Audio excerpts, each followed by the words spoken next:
வாழ்க வையகம், வாழ்க வளமுடன்.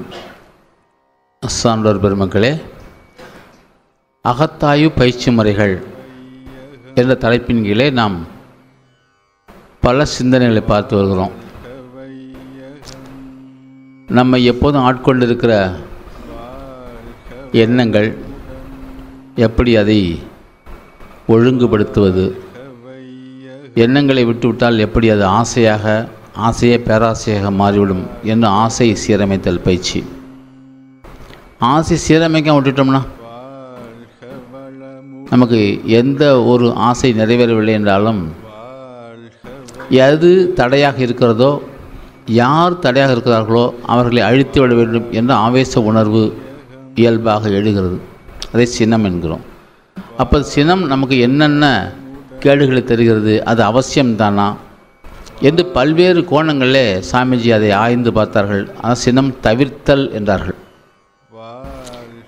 ஆசை சீரமைத்தல், சினம் தவிர்த்தல், எண்ணம் ஆராய்தல். ரொம்ப அழகாக அவங்க காயின் முன்னோன்னு அந்த ரீதியில் சினத்தை எப்படி தவிர்க்க வேண்டும், ஏன் தவிர்க்க வேண்டும் என்று சினம் தவிர்த்தல் என்ற இந்த வகுப்பினை நமக்கு எடுப்பதற்காக மூத்த பேராசிரியர் அம்மா மாரியம்மாள் வந்திருக்கிறாங்க. இவர்கள் கடந்த 30 ஆண்டுகளுக்கு மேலாக தன்னை இந்த மனவளக்களை இணைத்து கொண்டு அருள் தொண்டாட்டி வருகிறார்கள். சாமிஜி இருக்கிற காலத்தில் இங்கேயே இருந்து கொண்டு 7 ஆண்டுகளுக்கு மேலாக உடனிருந்து இந்த அருள் தொண்டை, இந்த ஆசிரமத்தை செய்து வந்திருக்கிறார்கள். பல்வேறு இடங்களுக்கும் தமிழகமெங்கும் சென்றவர்கள், கடல் கடந்து இலங்கைக்கும் சென்று அங்கு ஏறக்குறைய ஒரே நேரத்தில் 5000 பேருக்கு பயிற்சி கொடுக்கக்கூடிய ஒரு தகைமையை பெற்றவர்கள். அங்கும் சென்று தொண்டாட்டி வந்திருக்கிறார்கள்.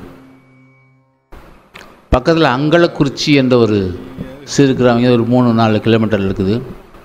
இதனுடைய சிஸ்டர் கன்சர்ன் அமைப்பு அங்கே இருக்கிறது, வேதலோக அன்பு நிலையம் என்று. அது நிர்வாகம் செய்து கொண்டிருக்கிறார்கள். இந்த வயதிலும் கல்வி கரையில் கற்போர் நாள் செல்லம்பாங்க, எப்பவும் நம்ம கற்கலாம் என்பார்கள். அப்படி 60 வயதுக்கு மேலே அவர்கள் ஆர்வம் எழுந்து எம்ஏ முடித்துவிட்டு, எம்ஃபில் முடித்துவிட்டு பல்வேறு ஆராய்ச்சிகளை செய்து கொண்டிருக்கிறார்கள். பேசிக்காக அவர் ஒரு அரசு ஊழியர்.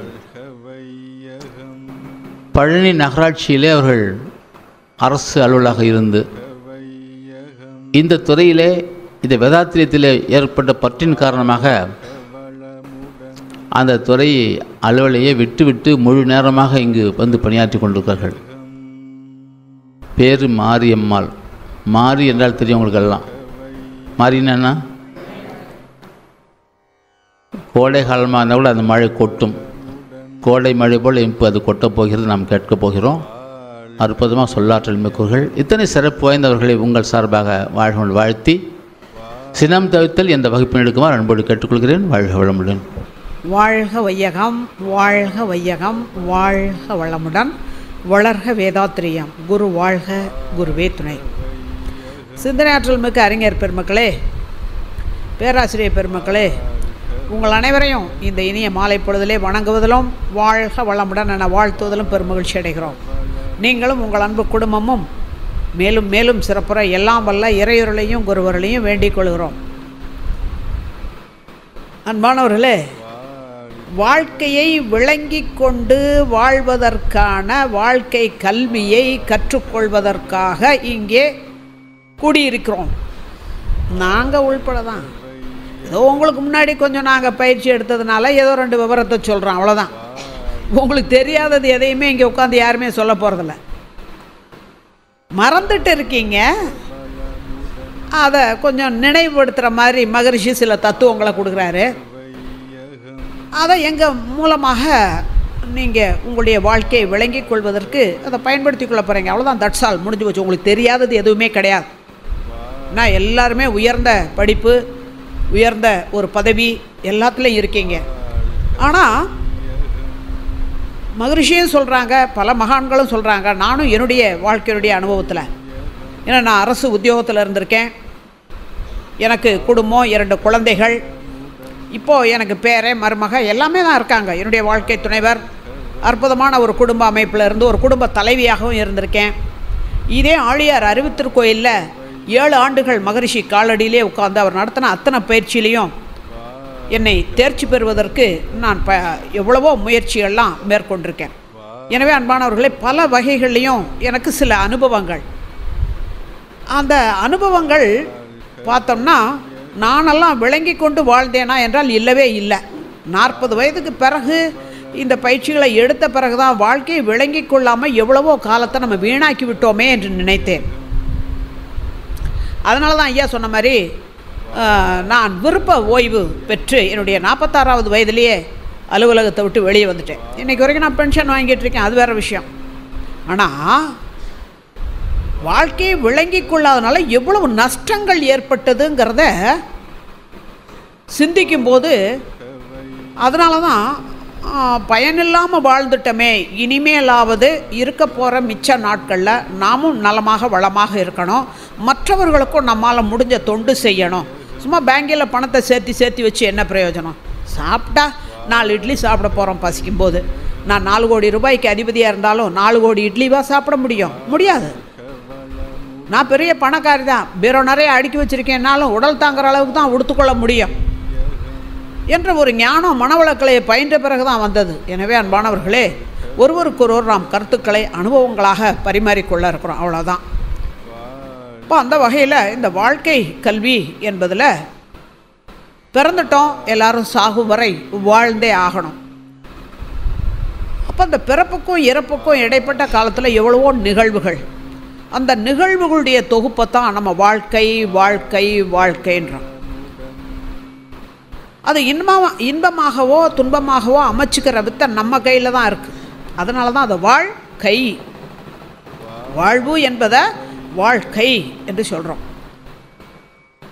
ஆனால் எல்லாருமே என்ன நினைக்கிறோம்னா இன்பமாக வாழ வேண்டும், மகிழ்ச்சியாக இருக்க வேண்டும், துன்பம் கலவாத இன்பமாக இருக்க வேண்டும் என்று எல்லாருமே ஆசைப்படுறோம். நாம் எந்த ஜாதி மத இனமாக இருந்தாலும் சரி, ஆணாக இருந்தாலும் சரி, பெண்ணாக இருந்தாலும் சரி, எந்த பருவ வயதில் இருப்பவர்களாக இருந்தாலும் இது எல்லாருக்கும் பொது. துன்பப்படணும்னு யாராவது நினைக்கிறோமா? இன்பமாக இருக்கணும்னு தான் நினைக்கிறோம்.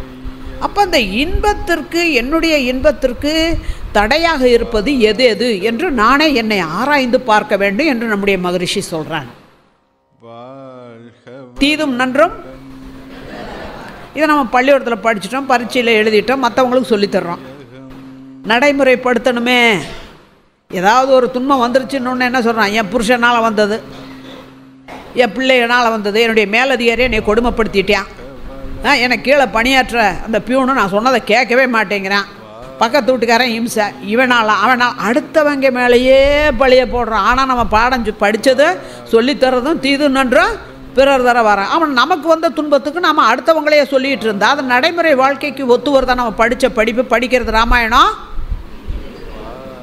அதனால தான் வாழ்க்கை என்பதை விளங்கி கொண்டு வாழ்வதற்கு மகரிஷி அவர் உணர்ந்து, அந்த உணர்ந்ததை உணர்ந்தவாறு நமக்கெல்லாம் எடுத்து சொல்லி, உங்களுடைய வாழ்க்கை இனிமையாக நீங்கள் வாழணும், பிறந்திருக்கிறதே இன்பமாக இனிமையாக வாழ்கிறதுக்கு தான். நம்முடைய அறிவின் குறைபாட்டின் காரணமாக தான் நாம் சில நேரங்களில் விரக்தி, வெறுப்பு, சலிப்பு, சங்கடம், ஏண்டா பிறந்தோம், செத்து போயிட்டா தேவலை என்றெல்லாம் நினைக்கிறோம். அதெல்லாம் சாக முடியாது. சுருக்கு போட்டு தொங்கினா கூட வினைகளியாத வரைக்கும் சுருக்கயிறு தான் அந்து போயிடும். அருவாள் எடுத்து வெட்டினா கூட அருவா தான் உடஞ்சி போயிடும். பாலும் கிணத்துக்குள்ளார குதித்து செத்து போயிடலாம் நினச்சா அங்கேயும் தண்ணியே இல்லாமல் காலுகை ஒடிஞ்சு அங்கே கிடந்துக்கிட்டு அப்புறம் திருப்பி ஆஸ்பத்திரியில் வந்து லோன்னு கிடக்கணும். நம்ம கடன்பட்டுருக்கோம், இந்த கடனெல்லாம் கழியாமல் போக முடியாது. ஆனால் அந்த வாழ்க்கையை இனிமையாக அமைச்சுக்கிறதுக்குரிய வித்தையை அறிந்து கொண்ட மகான்கள் மகரிஷிக்கு முன்னாடி எத்தனையோ பேர் தோன்றினாலும் கூட ஒன்று இவருடைய ஸ்பெஷாலிட்டி, அதை நம்ம சிந்திச்சு தான் ஆகணும். ஏன்னா ஆன்மீக வாழ்க்கை வாழுங்க, உங்கள் வாழ்க்கை இனிமையானதாக இருக்கும் என்று எத்தனையோ மகான்கள் நமக்கு இதுக்கு முன்னாடி வாழ்ந்தவங்க பல கோடி வருஷங்களாக சொல்லிட்டு தான் போயிருக்காங்க. வேதங்கள் என்பதே 5000 வருஷத்துக்கு முன்னாடி ஏற்படுத்தப்பட்டதான். அதுலேயே முறைப்படுத்தப்பட்ட வாழ்க்கை என்றெல்லாம் சொல்கிறாங்க. மனுநீதி அதெல்லாம் நமக்கு தெரியும். ஏன் அதெல்லாம் சக்ஸஸ் ஆகலை என்று பார்த்தா, அங்கே தியானம் செய்யுங்க, அமைதியாக இருங்க, மனசை அமைதியாக வச்சுக்கோங்க, இறைவன் எல்லா பக்கமும் இருக்காரு, நீ தப்பு செஞ்சேன்னா பார்த்துக்கிட்டே இருப்பார், உனக்கு தண்டனை வரும், அப்புறம் சொர்க்கம் கிடைக்கும், நரகம் கிடைக்கும், இத்தனை கதை புராணம் என்னென்னத்தையும் எல்லாத்தையும் சொன்னாங்க. சாக்ரட்டிஸ் ஒருத்தர் தான் சொன்னார், உன்னையே நீ எண்ணிப்பார்னார். அவ்வளோதான் அவர் சொன்னார். ஏன்னா அவர் படிக்காத ஆள். பாவம், அவருடைய அறிவுக்குள்ளற என்னென்ன தோணுச்சோ அதை மற்றவங்களுக்கு ப்ரெசன்ட் பண்ணுறதுக்கு அவர் என்ன பண்ணார், அங்கங்கே முச்சந்திக்கு உட்காந்துக்கிட்டு உனக்கு இன்ப துன்பம் வருதுன்னா அதுக்கு யார் காரணம், எது காரணம்னு கேள்வியை கேட்டு கேள்வியிலிருந்து அந்த நபர்கிட்டருந்தே பதிலை வரவழைக்கிறார். அவ்வளோதான். அவருடைய சீடர் பிளாட்டோ தான் அதையெல்லாம் தொகுக்கிறார். அவர் படிக்காத ஒரு சாக்ரட்டிஸ். உன்னையே நீ அறிவாயினா, உன்னைனா யார்? அதுதான் ரமணரும் நான் யார் என்ற தத்துவத்தை அற்புதமாக இந்த உலகத்துக்கு அவர் உணர்ந்ததை சொன்னார்.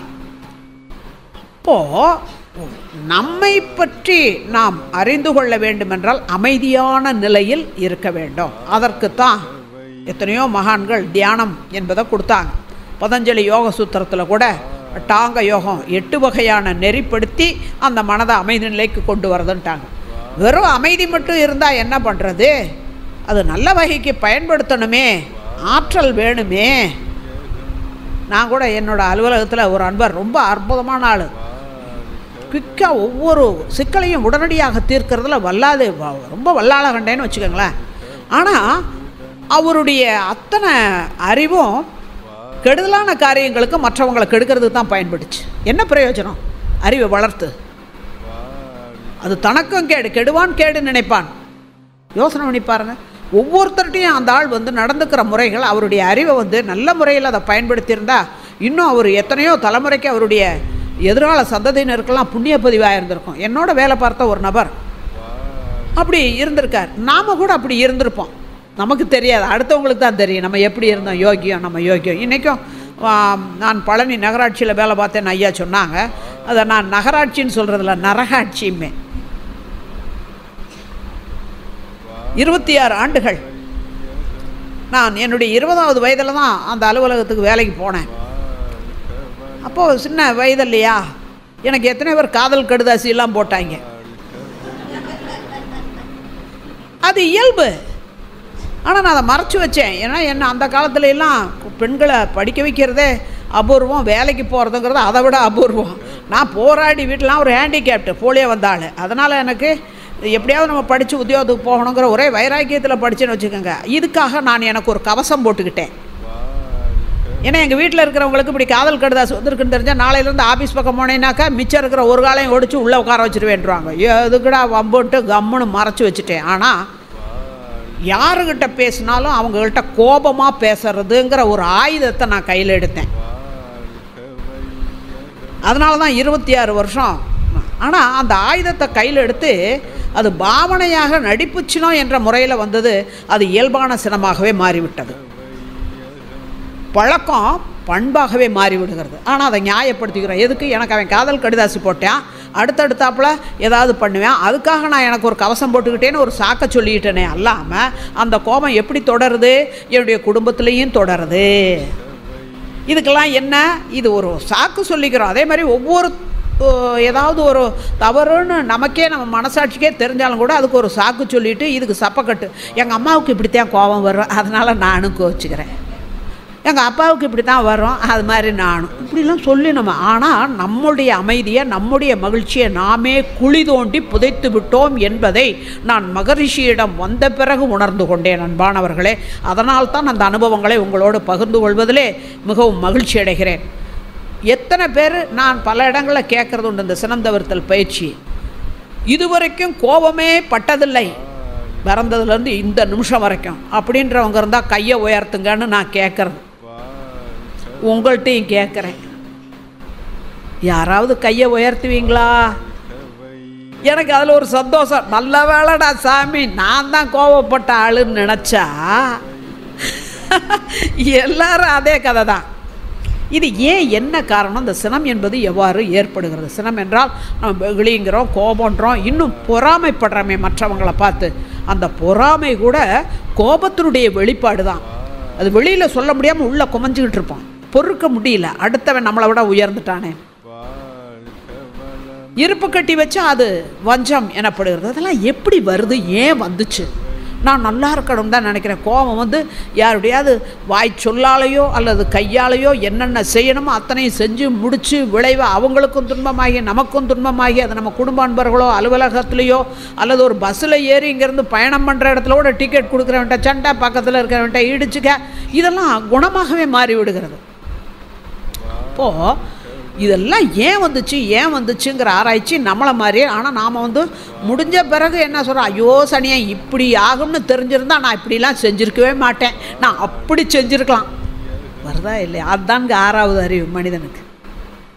6வது அறிவுடைய சிறப்பு முன் அனுபவம், தற்கால சூழ்நிலை, பிற்கால விளைவு 3ஐயும் கணிக்கக்கூடியது. அதான் மகரிஷியினுடைய ஸ்பெஷாலிட்டின்னு சொன்னேன். தற்சோதனை செய்கிறதுனா என்னை சோதிச்சு பார்த்தேன்.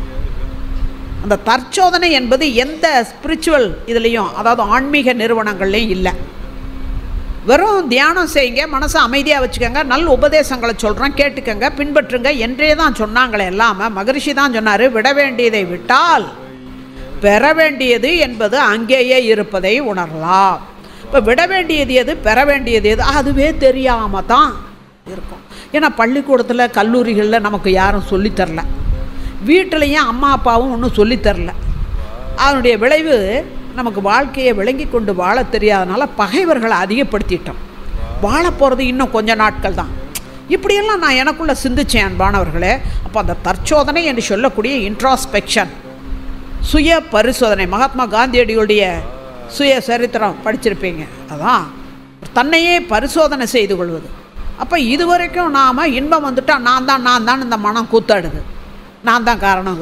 துன்பம் வந்துட்டு அவன் மேலே போடலாமா, அவங்க மேலே போடலாமா, இவங்க, இதுதான் வாழ்க்கையாக இருக்கும். அப்பப்போ இந்த இன்பத்துக்கும் துன்பத்துக்கும் யார் அதிகாரி, யார் காரணம்னு நாமே இந்த இன்பம் வந்ததுக்கு யார் காரணம், துன்பம் வந்ததுக்கு யார் காரணம் என்று நமக்குள்ளாக ஆழ்ந்து சிந்திக்கணும். அந்த சிந்திக்கணும்னாக்க மனம் அமைதியாக இருந்தால் தான் சிந்திக்க முடியும். உணர்ச்சி வயப்பட்ட நிலையில் சிந்திக்க முடியாது.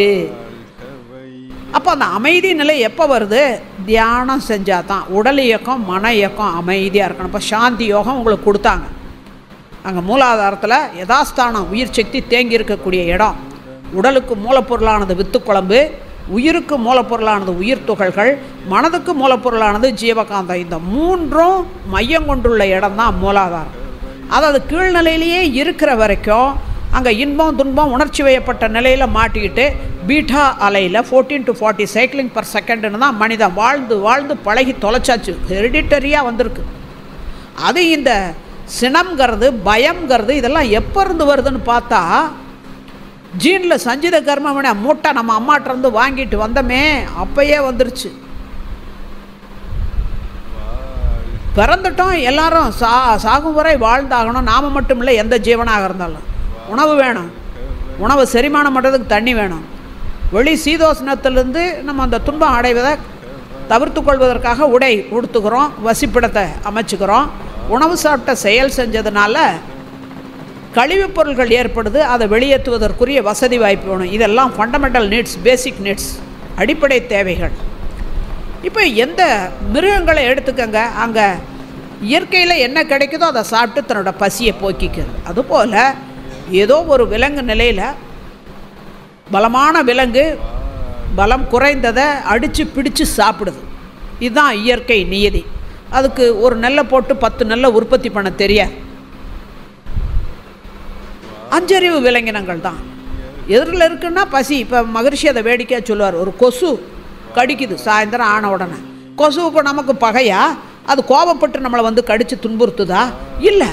அது என்ன பங்காளியா பகுத்தாளியா? நம்ம வரப்பு வாக்கையால் எடுத்துக்கிட்டா ஒன்றும் கிடையாது. ஆனால் அதை வந்து நம்மளை கடிக்குதுன்னா என்ன, அதுக்கு பசிக்குது. பெரிய ரத்த டாங்கி இங்கே இருக்குது, நம்ம உறிஞ்சிடறோம், அவ்வளோதான் அங்கே.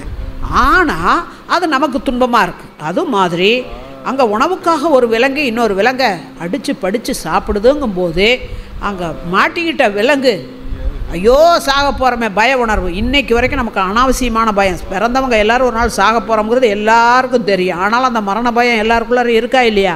இது எங்கேருந்து வந்தது? ஜீனில்.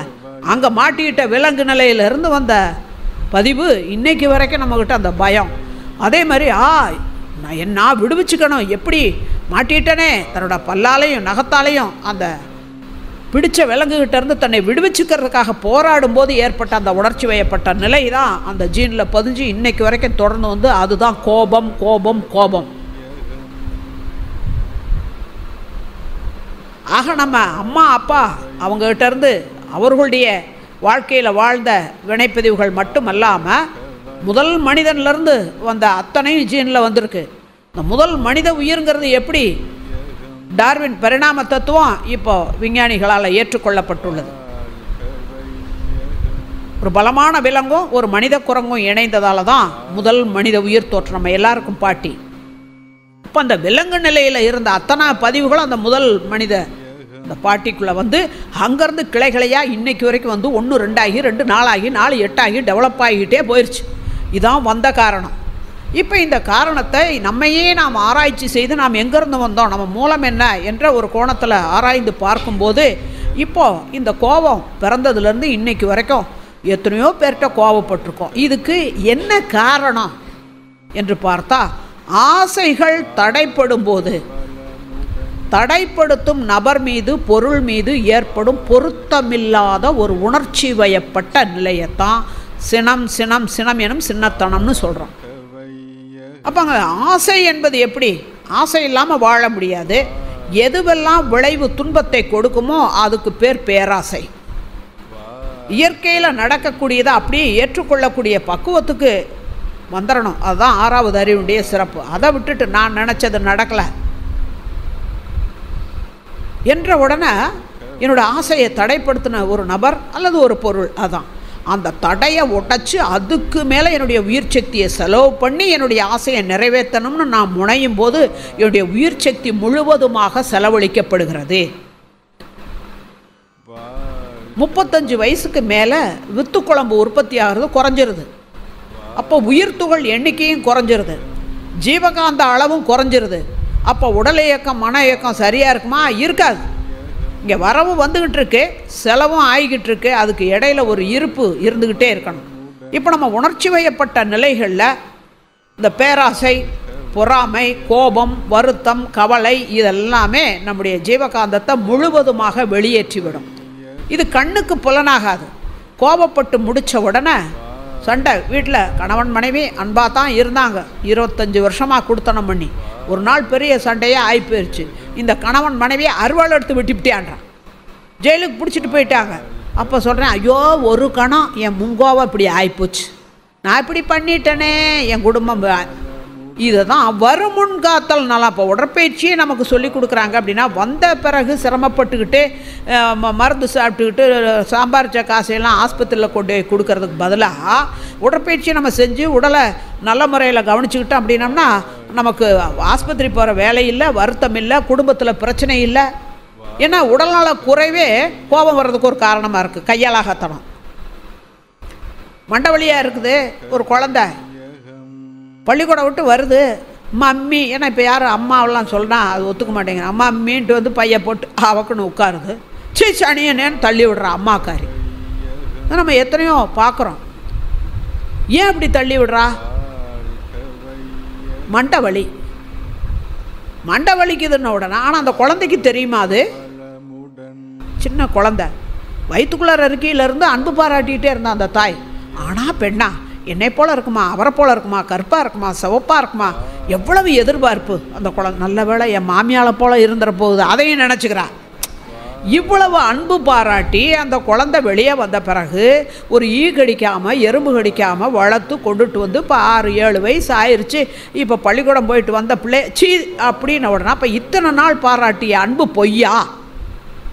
யோசிங்க. அப்போ இங்கே நமக்கு முடியல, உடல்நல குறைவு ஏற்பட்டுச்சுன்னா கையாளாகத்தனம். அப்போ வருமுன் காத்தல் நலம்ங்கிறதுக்கு மகிழ்ச்சி நமக்கு உடற்பயிற்சியை கொடுத்துருக்காங்க. அன்பானவர்களே, இதுபோல் இந்த கோபம்ங்கிறது அந்த இடத்துல ஆசை தடைப்படுதுங்கிறோம். இப்படி இருக்கணும். ஏன்னா என் அறிவு தான் பெருசுன்னு நினைக்கிறேன். இப்போ அலுவலகத்திலே நான் ரொம்ப கோபக்காரிம்பாங்க. நான் ஒரு ஃபைலில் எடுத்தால் ஓசி அண்ட் எஃப்சி எல்லாம் கரெக்டாக வச்சு இனிஷியலை போட்டு தள்ளனா ஆஃபீஸர் கையெழுத்து போடணும் அப்படி நினைக்கிறாள். எனக்கு சீக்கிரம்னு எல்லா வேலையும் செய்யணும்னு. ஆனால் நம்ம கூட இருக்கிறாள் அப்படி செய்ய மாட்டேன். மக்கு மன்னார் ஒன்றுக்கு லாய்க்கில் எத்தனை வருஷத்துக்கு இளவு கட்டி மாரடிக்கிறது, பையில தூக்கி எறிய வேண்டியது. அவனுக்கு எப்படி இருக்கும்? ஏன் அறிவுக்கு தகுந்த மாதிரி அவனுக்கு இருக்குமா?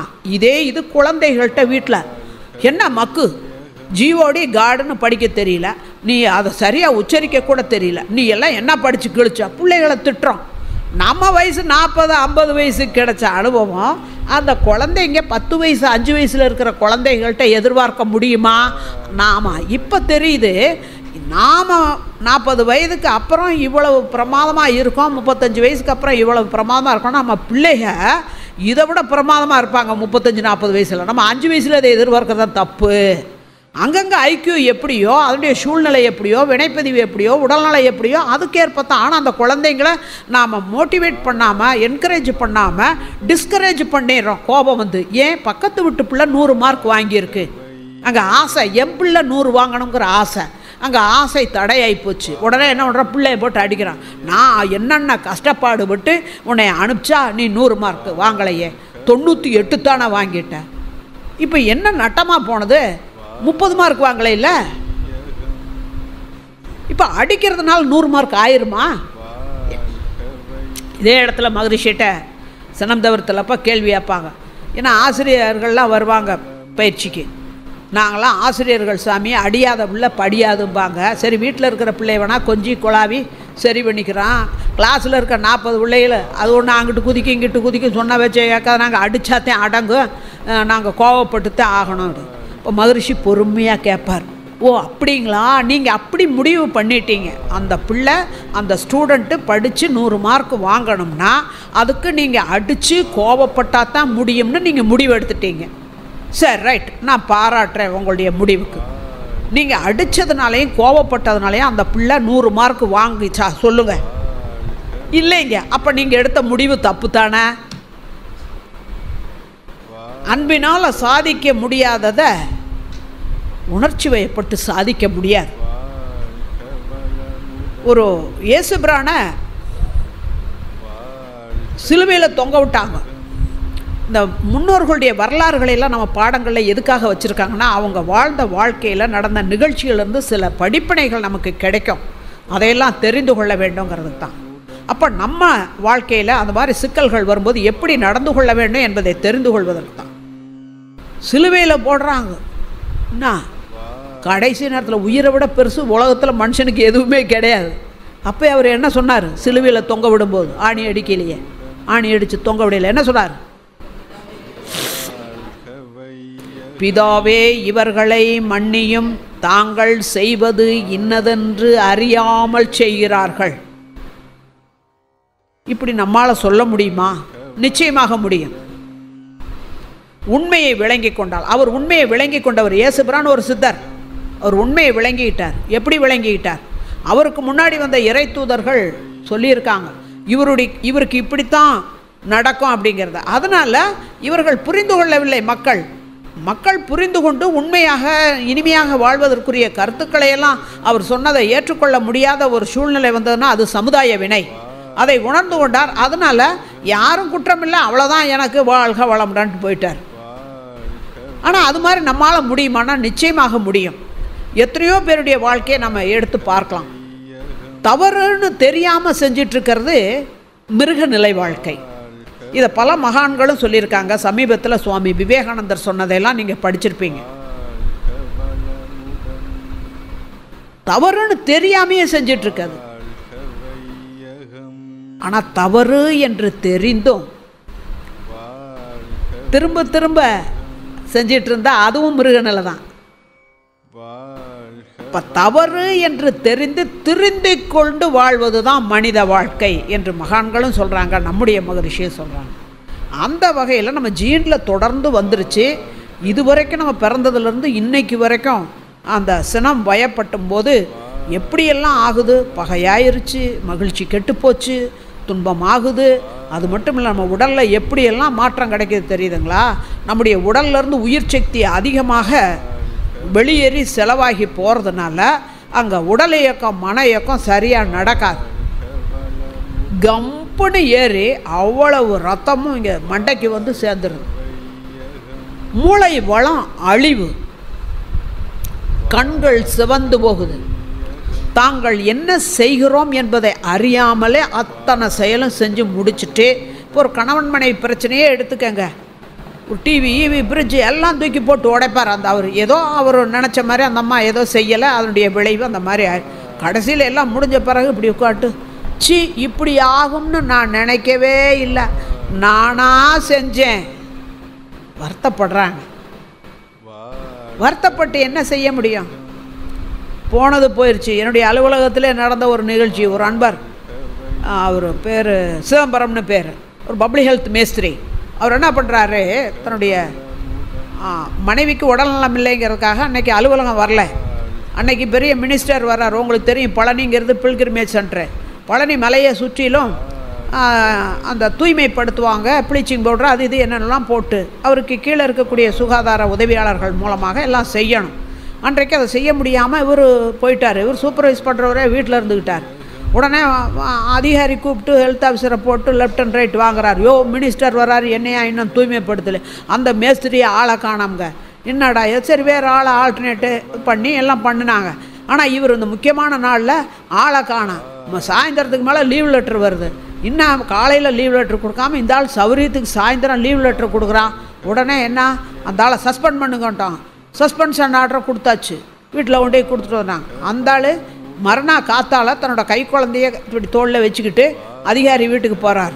என்ன சொல்கிறார், என் மனைவிக்கு உடல் நலம் இல்லை, யாருமே ஆள் இல்லை, இந்த பாருங்க இந்த சின்ன குழந்தைய நான் வச்சுக்கிட்டு பராமரித்து பார்த்துக்கிட்டு இருக்கேன், நீங்கள் என்னை எப்படி சஸ்பெண்ட் ஆர்டர் கொடுக்கலாம், உங்களுக்கு பிள்ளை குட்டி இருக்குல்ல. இவர் பக்கம் நியாயத்தை எடுத்து சொல்கிறார். ஏன்னா இவருடைய ஆசை என்ன, என்னுடைய மனைவிக்கு உடல்நலம் இல்லாத போது நான் யாருமே இல்லாதனால நான் உடன் இருந்தால் தான் அவளுக்கு சரியாக்கி கொள்ள முடியும், நாளைக்கு எங்களுக்குள்ளே பிரச்சனை வராமல் இருக்கும் கணவன் மனைவிக்குள்ளே. இல்லைன்னா எப்போ பார்த்தாலும் நீ உத்தியோகம் போய் தொலைஞ்சிட்றையா, நான் செத்துக்கிட்டு இருந்தால் கூட பார்க்க ஆள் இல்லை, அந்தம்மா கோவிப்பாளே, சரிங்களா. ஆனால் அந்த அதிகாரிக்கு என்ன, தன்னையே சஸ்பெண்ட் பண்ணி போடுவானே, தான் மனைவி மக்களை காப்பாற்றணுமே அந்த சம்பளத்தை வச்சு என்பது அந்த ஆளுடைய எண்ணம். அவங்கவுங்க எண்ணத்துக்கு அவங்கவுங்க ராஜா. அப்படி வாய் வார்த்தையில் பேசிட்டு என்ன பண்ணிட்டார், கடைசியில் இவர் தன்னோட குழந்தை தோளில் வச்சுருந்த குழந்தைய எடுத்து, பாரியா உன் முன்னாடியே நான் எல்லாம் கொண்டு விட்டு நானும் ஜெயிலுக்கு போகிறேன்னு ஒரே அடி அடித்து கொண்டே விட்டார். அப்புறம் 14 வருஷம் கொண்டு ஜெயிலில் வச்சுருந்தாங்க. அந்த குழந்தை இறந்து வச்சு அவங்க குடும்பம் எவ்வளவு சிரமப்பட்டுச்சு, நாங்கள் அதை கண் முன்னாடி பார்த்தோங்க. அதனால் வருமுன் காத்தல் நலங்கிறதுக்காகத்தான் மகரிஷி சினத்தை தவிர்ப்பதற்கான பயிற்சி. மூளை வளம் அழிவு, என்ன நடக்குதுன்னே தெரியாமல் அத்தனை ரத்தமும் மூளைக்கு வந்துடுறதுனால இங்கே உடல் இயக்கம் அதிகமான சக்தியை விரயம் பண்ணக்கூடிய நிலையில் இருக்கனால மன இயக்கம் நின்று போயிடுது. ஏன்னா central nerve system, autonomous nerve system 2 வகையான நரம்பு மண்டலம் நமக்குள்ளே இயங்கிட்டு இருக்கு நமக்கு தெரியும். ஏன்னா தானாக இயங்குகிற நரம்பு மண்டலம், மனம் விரும்பி நரம்பு மண்டலம். இந்த மனம் விரும்பி நரம்பு மண்டலமே ஆஃப் ஆயிடுது. அவ்வளவு நம்ம டென்ஷன் ஆகிறோம். 14, 15, 20, 25, 30, 35ங்கிற சுழல் வேகத்துக்கு போகும்போது சில பேர் நெஞ்சை பிடிச்சிட்டு விழுந்து செத்தே போயிடுவான்.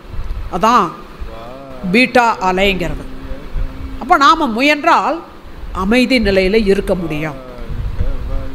எல்லா பொறுமை கடலினும் பெரிதுன்னு சொல்லுவாங்க. அதை மகரிஷி சொல்லுவாங்க, கடல்னு எல்லை கட்டுறது கூட தப்பு, எல்லை இல்லாதது என்னால் முடியும். இப்போ ஒரு சின்ன குழந்தை, என் குழந்தை, அது அங்கிட்டு பையில ஒரு இப்படி உதைக்குது, காலை பிடிச்சி முத்த வச்சு கீழே விழுந்துடாத அப்படின்னு சொல்கிறோம். அதே குழந்தை 30 வயசு ஆயிடுச்சு, இப்போ கல்யாணம் காட்சியெல்லாம் முடிஞ்சிச்சு. இப்போ அந்த பையன் அப்படி போகையில் நம்ம உட்காண்ட்ருக்கோம், லேசாக அவனோட வேஷ்டி நம்ம மேலே உரசிருச்சு. ஏன்டா உனக்கு நான் மப்பா திமிரா, பொண்டாட்டி எட்டின திமிருடா உனக்கு, என்னை உதச்சிப்புட்டு போகிறேன் சொல்கிறாங்களா இல்லையா? எத்தனையோ இடத்துல நம்ம பார்க்குறோம். இப்போ இங்கே என்ன நடக்குது, சிந்தனையே இல்லை, வாழ்க்கையை விளங்கி கொள்ளலை. அதே குழந்தை தான். ஆனால் என்னோட குழந்தை இன்னும் ஒரு இடத்துல பாருங்கள், என்னோட குழந்தை தப்பு செஞ்சால் நான் ஏற்றுக்கிறேன், ஆனால் எதிர்த்த வீட்டு குழந்தை, என்னுடைய எதிரியோட குழந்தை தப்பு செஞ்சால் ஏற்றுக்கொள்ள முடியுதா? அப்போ கோபம் வருது நமக்கு. அதனால தான் மகான்களெல்லாம் சொல்கிறாங்க, எதுவெல்லாம் பிறர் உங்களுக்கு செய்யக்கூடாது என்று நீங்கள் நினைக்கிறீர்களோ அதை நீங்கள் முதலில் செய்யாமல் இருப்பீர்களாக. என்னுடைய கணவர் என்கிட்ட கோபப்படும் போது எனக்கு மனசெல்லாம் வருத்தமாக இருக்குது, சோறே திங்க முடியல. கடைசியில் என்னை திட்டிவிட்டு அவர் கோபப்பட்டுட்டு அவரும் சாப்பிடாம பட்னியாக இருக்கார். அதான் நடக்குது. குழந்தைங்களுக்கும் போடுறதுக்கு இல்லாமல் அதுகளும் சும்மா அடக்கும். அதே மாதிரி அதிகாரம் பண்ணக்கூடிய இடத்துல கூட, உத்தியோகங்கள்லையும் நாம் சில இடங்களில் நமக்கு மேல் அதிகாரியாகவோ நமக்கு கீழே இருக்கிறவங்களோடையோ வருத்தமாக துன்புறுத்தி ஏதேனும் ஒரு சில நேரங்களில் நடந்துடும் போது அதனுடைய விளைவு துன்பம்தான், பகை தான் அதிகமாகும். பகை உணர்வாகும்போது அப்படி நடந்திருக்கு. நான் ஒரு முக்கியமான ஃபைலு டேபிளில் வச்சுட்டு முதல் நாள் சாயந்தரம் அதிகாரிகிட்டேருந்து கையெழுத்தாகி வந்துருச்சு, அதை வச்சாச்சு. மறுநாள் காலையில் வந்து டெஸ்பேச் பண்ணணும், எல்லாம் டேபிளில் வச்சு போயிட்டு வீட்டுக்கு போயிட்டு மறுநாள் காலையில் வந்து அந்த ஃபைலை காணும். ஏன்னா நான் எத்தனை பேரை கோச்சுன்னா அவனில் ஒருத்தன் வெஞ்சன்ஸ் வந்தான், எனக்கு சந்தர்ப்பம் கிடச்சி நீ இன்னும் வரல ஆஃபீஸுக்கு, உன் ஃபைலில் நான் நீ வீட்டுக்கு அவுட்டு, அப்போ உன் பிடுங்கள்லேருந்து நான் தப்பிச்சுக்கிட்டேன். இதுதான்ங்க நாமே பகையாளர்களை உருவாக்குறது. அப்போ நம்ம கோபப்பட்டு அமைதியாக இருக்க முடியும்னு நினைக்கிறீங்களா? நிச்சயமாக இருக்கவே முடியாது. சாப்பிட்ட சாப்பாடு செரிமானம் ஆகாது, டைஜஷன் சிஸ்டம் கெட்டு போயிடும். அடிக்கடி இந்த உணர்ச்சி வயப்பட்ட நிலையில் நம்ம கோபப்பட்டு அதை பழகிரும்போது காரணம் இல்லாமையே கோபம் வரும். இப்போ காரணம் சொல்கிறோம், இந்த பையன் படிக்கவே இல்லை, டிவி பார்த்துக்கிட்டே இருந்துவிட்டு பரீட்சை எழுத போனால் எப்படி, அதுக்கு தான் நான் தண்டனை கொடுத்தேன். இந்த பழக்கம் என்ன ஆகும்னா அது சும்மா இருக்கையிலும் பரிச்சயம் இல்லை ஒன்றும் இல்லை, அப்பவும் கூட அது செய்கிறதெல்லாம் நமக்கு தப்பாக தெரியும். ஏன்னா அது பழக்கத்துக்கு அடிமையாயிருது அந்த மனம். அதனால தான் சினம் எனும் சேர்ந்தாரை கொல்லி ஈனம் எனும் ஏமப்புனையை சுடும்னார் திருவள்ளுவர். அதை மகரிஷி அற்புதமாக விளக்கம் கொடுப்பாங்க. சினம் எனும் சேர்ந்தாரை கொல்லி, முதல்ல சேர்ந்தவர்கள் யாரிடம் சினம் வருகிறதோ அவர்களை கெடுக்கிறது, அவர்களை கொல்லுகிறது. கொஞ்சம் கொஞ்சமாக ஒவ்வொரு உறுப்பாக கெடும்.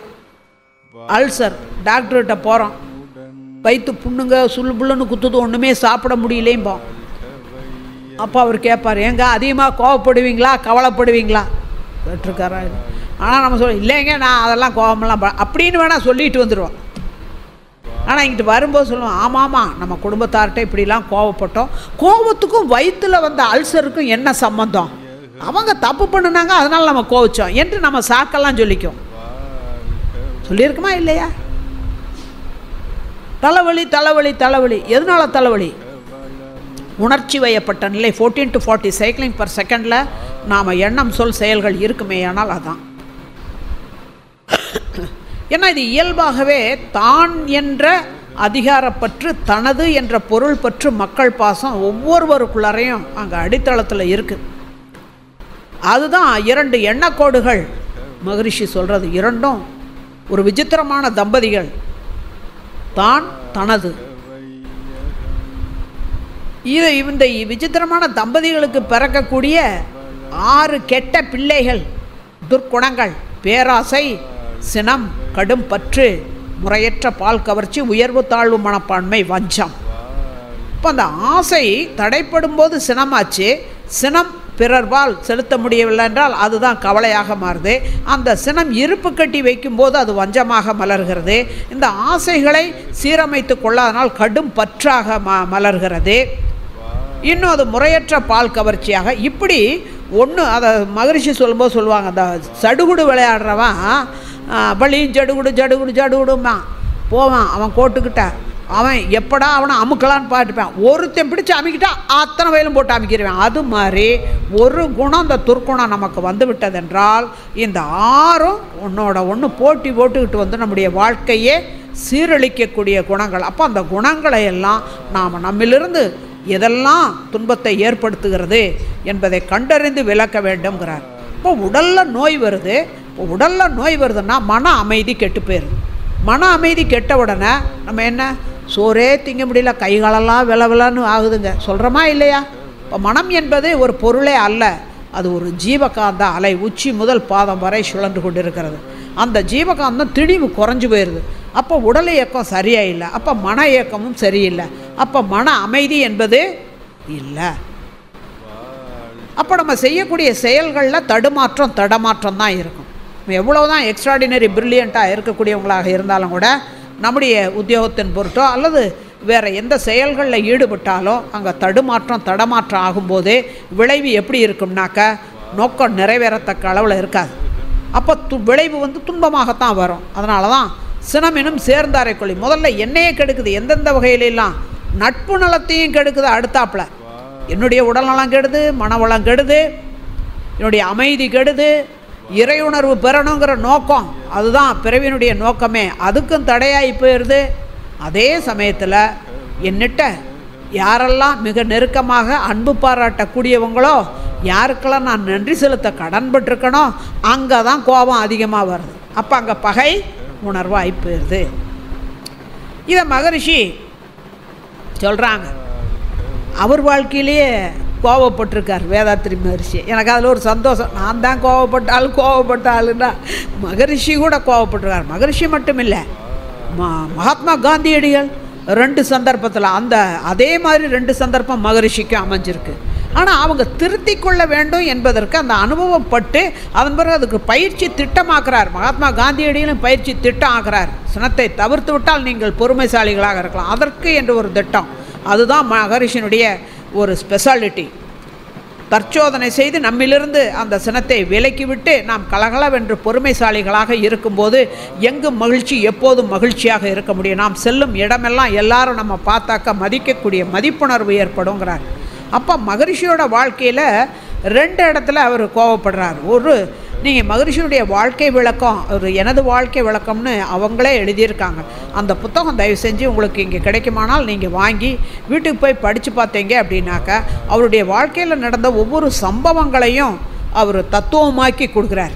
அப்போ சம்பவங்களோடு சேர்ந்து தத்துவத்தை நம்ம படிக்கும்போது இன்னும் கொஞ்சம் நம்ம ஆழ்ந்து விளங்கி கொள்வதற்கு வாய்ப்பாக இருக்கும். அவருடைய வாழ்க்கையை பற்றி நாம் நம்முடைய குருநாதரை பற்றி நாம் தெரிந்து கொள்ள வேண்டுமா இல்லையா?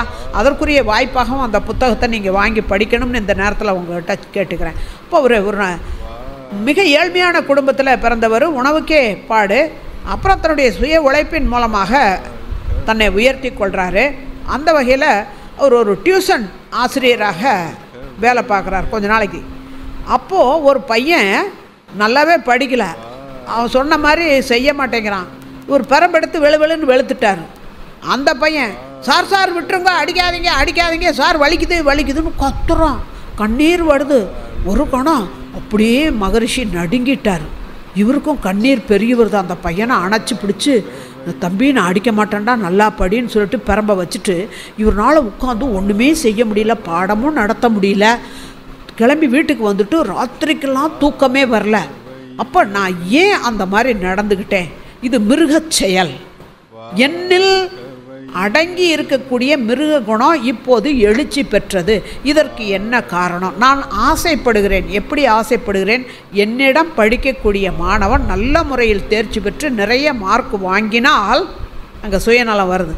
என்னை எல்லாரும் நல்ல ஆசிரியர்னு நினைப்பாங்க, எனக்கு பேர் கிடைக்கும்.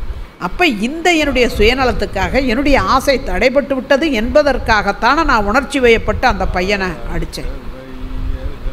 இப்போ இந்த நிலை மனித குலத்தில் எல்லாரையுமே துன்புறுத்துதே, அவங்களையும் கஷ்டப்படுத்தி இப்போ என்னால் சாப்பிட முடியல, தூங்க முடியல, என்னுடைய இயல்பான கடமைகளை செய்ய முடியலையே, இது மாதிரி தானே எல்லாரும் இருப்பாங்க. அப்போ இதுக்கு ஏதாவது சொல்யூஷன்ஸ் இருக்கா, தீர்வு இருக்கா என்பதை அவர் சிந்திக்க ஆரம்பிக்கிறாருங்க அந்த ஒரு நிகழ்ச்சி. அடுத்து அதே மாதிரி அவருடைய மனைவி, அவருக்கு 2 மனைவியார். ஏன்னா முதல் மனைவி குழந்தை இல்லைன்னு உடனே அந்த அம்மாவுடைய ஒரு வற்புறுத்தல்னால 2வது திருமணம் செய்ய வேண்டிய நிலைமை சூழ்நிலை. அந்த அம்மையாருக்கு இது முதல் கல்யாணம், வேதாத்திரி மகரிஷிக்கு 2வது கல்யாணம். அவர் குளிக்கிறது பச்சை தண்ணியில் குளிப்பார். அப்போ அந்த பச்சை தண்ணியை வாளியில் எடுத்து வச்சுக்கிட்டு கொஞ்சம் கொஞ்சமாக அந்த தண்ணியை எடுத்து கால் பகுதியிலேருந்து லேசாக தேய்ச்சி உடலுக்கு அந்த குளிர்ச்சியை ஏற்றுக்கொள்ளக்கூடிய திறனை கொஞ்சம் கொஞ்சமாக ஏற்றி கொண்டு வந்தால் அப்புறம் குளிச்சாக்க குளிர் தெரியாதுங்கிறதுக்காக அவர் கொஞ்சம் கொஞ்சமாக எடுத்து அந்தம்மா அங்கேருந்து வந்து பார்த்துட்டு, சின்ன வயசு பெண்மணி இல்லையா, தன்னோட கணவர்கிட்ட விளையாடணுங்கிற ஒரு எண்ணம்.